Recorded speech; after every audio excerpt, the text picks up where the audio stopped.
Hello everybody, welcome back to my channel. If you're new here, my name is Lisa and I'm crazy about perfumes. In this video, I'm going to be starting a new series which I've called Sniff Test and First Impressions.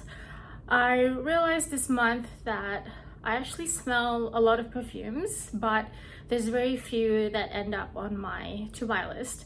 So I wanted to start talking about those perfumes that I try in store or I may have got a sample of and what I think about them.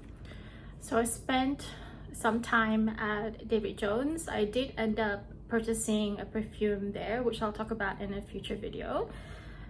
During this shopping trip, I tested out 5 maybe and a few on my skin. There's a limit to how many I can test on my skin before I start to go nose blind. The first one I want to talk about is Very Good Girl by Carolina Herrera. I had seen many videos talking about the Good Girl range. I don't know how many flankers there are, but the one that I tried that day was Very Good Girl, the one in the red bottle, and it was so good. The first impression of it was this luscious, juicy, fruity berry fragrance, and it has notes of lychee, currant, and rose. So that kind of fit what I was experiencing. Really enjoyed that one, and it's on my list to try again. I tend to try perfumes a few times unless I'm super sure that I love it at first sniff. And how cute is that bottle, the high heel shoe? I thought that the perfume was sprayed by pressing the heel against the main perfume bottle, but it's actually a press button on the top of where the heel is of that shoe bottle. So that's pretty cool. Next is Givenchy's Irresistible Rose Velvet. This is a flanker of the Irresistible line, and it's in quite a beautiful pink sort of square bottle, so I was quite attracted to that bottle. Irresistible Rose Velvet is a fruity rose with a white patchouli base. I didn't know that when I was trying it out. I've only learned that from reading the notes online, so that's quite interesting because I feel like I do have a bit of a difficult relationship with patchouli, and I quite enjoyed rose velvet on the skin, Irresistible Rose Velvet on the skin, but it didn't wow me. It just was kind of like an average scent to me, and I sniffed my skin like an hour later and it didn't really develop into anything particularly interesting.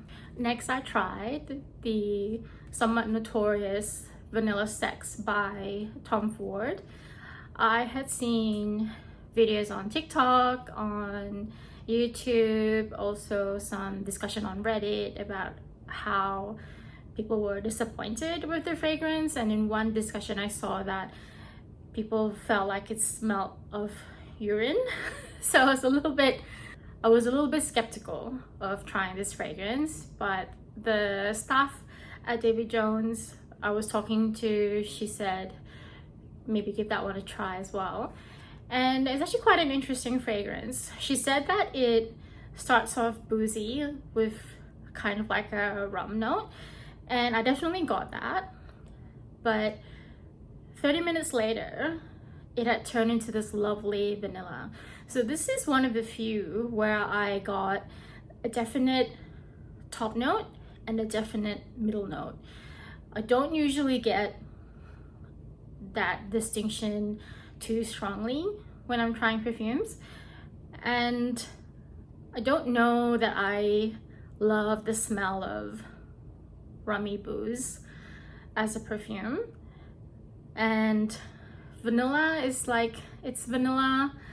I wasn't too excited by it, so I kind of am in the camp of not so much disappointed because I didn't really have any expectations. I have tried Tom Ford perfumes now and then and never really found anything I wanted to buy, which is a good thing for my bank account because I think they retail at about $500 upwards. So that's quite a lot of money. I would really have to love a perfume to purchase a full bottle at that price, and so far haven't found any.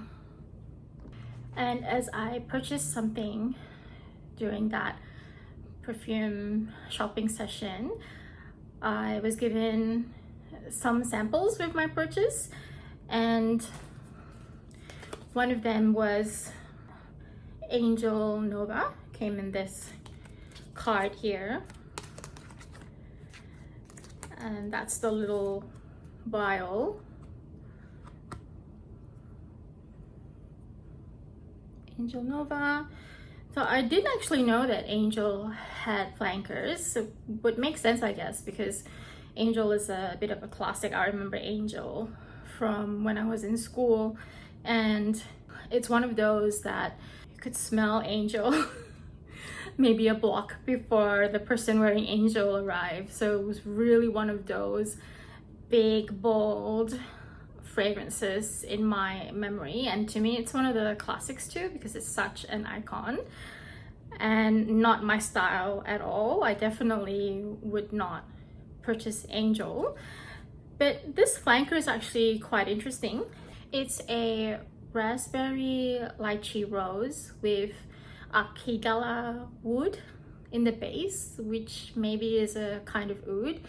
So that's very interesting and seemed to be on trend with that wave of lychee rose fragrances that came out in the past few years. I've actually been wearing Angel Nova to bed, and it's actually quite cozy, quite warm, quite a comfortable scent, but definitely too strong for the hot summer weather. I actually think it might be a little too strong for me overall, but there are times in the winter months when I seek out the more warm scents, so I might try it again closer to winter. What about you? Have you tried Angel or any of its flankers, and what do you think? Let me know in the comments. I also dropped by the Chanel boutique. I purchased a makeup brush and base nail color, and while I was there I was interested to try Cristalle Overt. I had seen online that Cristalle may have been discontinued, and then it turned out that they had released Cristalle Overt again, but there may have been a reformulation. So I was interested to see what it was like because I was very keen on the previous version of Cristalle Overt, which was released in 2009, I think, but somehow I never got around to purchasing it, which I regret very much. And I thought, well, maybe I'll love this one, and unfortunately I do not. I had a spray of it on my skin, and it kind of had that lovely citrus summer vibe, but there was something missing that I recall from the previous version, which also had a lovely roundness to it, whereas this one sort of hit my nose a little sharp. It's described as a magnolia citrus jasmine. I don't know enough detail of the original formulation and what may have been added or taken out of it, but it's not something that I would be looking to purchase based on that spray. The bottle is pretty cool though, so I feel a bit of like it's a shame that I don't love it enough to buy it. It's that sleek rectangular bottle. Back to David Jones. When I purchased Arian's Mediterranean Honeysuckle, I mentioned I had tried Arian's Rose de Grace Rouge, which I thought was underwhelming, but during that shopping trip, and I was given a couple of samples, including Estée Lauder's Modern Muse, which I had seen on the perfume counter over the years, but never really tried it. And it's actually really lovely. I'm actually really surprised at how nice Modern Muse is. This is the card it came in. And here's the little vial. And I tried it on my skin one night and I thought, oh gosh, this is really lovely. Let's give it a spray.